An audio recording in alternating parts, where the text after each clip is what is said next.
مامۆستا خۆتە زانی ئێستا کۆمەڵێ مولحیت پێ بوونە لەم تیکتۆکە لایڤەکەنەوە.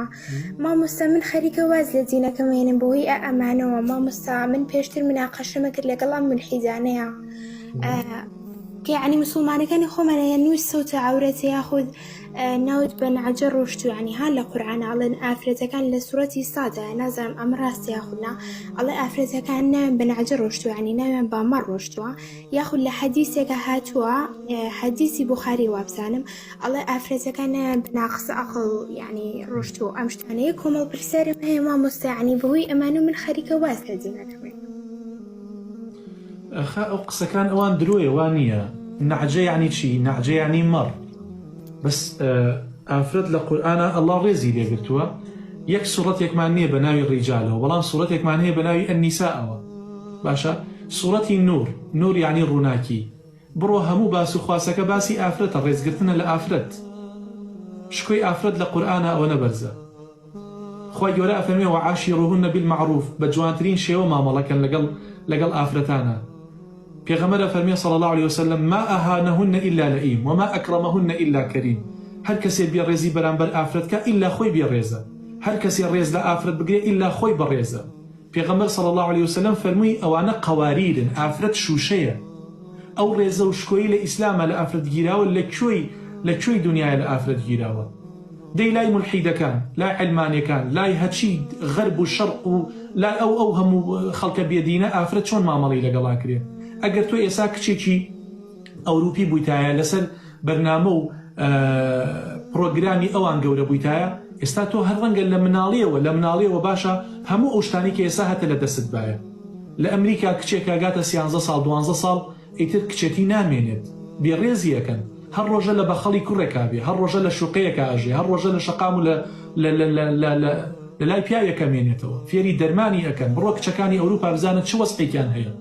شوکردن نییە لەوێ ڕابواردن هەیە، لەگەڵ ئەم کوڕەیە تێر ئەبێچێ بۆ لای کوڕێکی تر.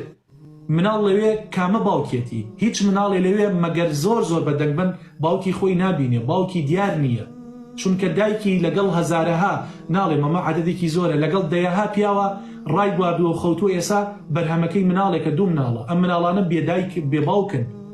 بڕۆ لە مەکتەبەکانە زۆربەی هەرە زۆری بە ناوی دایکیانەوە بانگیانەکرێت، چکە باوکیان نییە.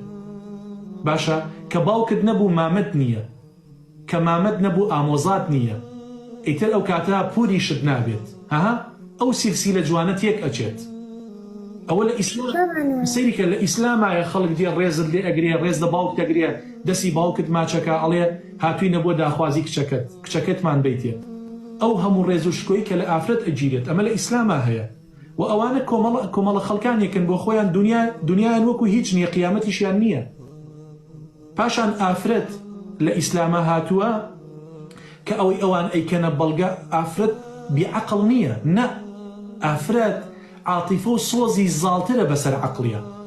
باشە یعنی ئێستا بۆ نمونە ئەگەر پیاوێ بێنی لەگەڵ ئافرەتێکە، باشە لەگەڵ ئافرەتێکە بە هەموو پێوەری ئافرەتەکە بەڕەحەمترە، بە هەموو پێوەری ئافرەتەکە خۆشەویستی زیاترە، ڕەحم و بەزەیی زیاترە، نەرمونیانی زیاترە.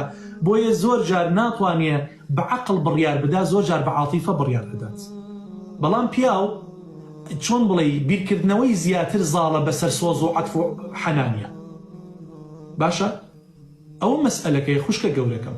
بۆیە ئەگەر تۆ لەسەر ئەو کۆمەڵە مامۆستاگیان اینجا فۆڵۆویشمانە وەرگری، من زۆر دڵخۆش دەبم سەبانە ئەگەر فۆڵۆوکە وەرگری. ئەخە فۆڵۆت بۆ چییە؟ تۆ شەوانە بتوانێت یعنی پرسیاری مامۆستا ئەمە پرسیارێکە یعنی لێرە لە تایبەتە ناکرێت.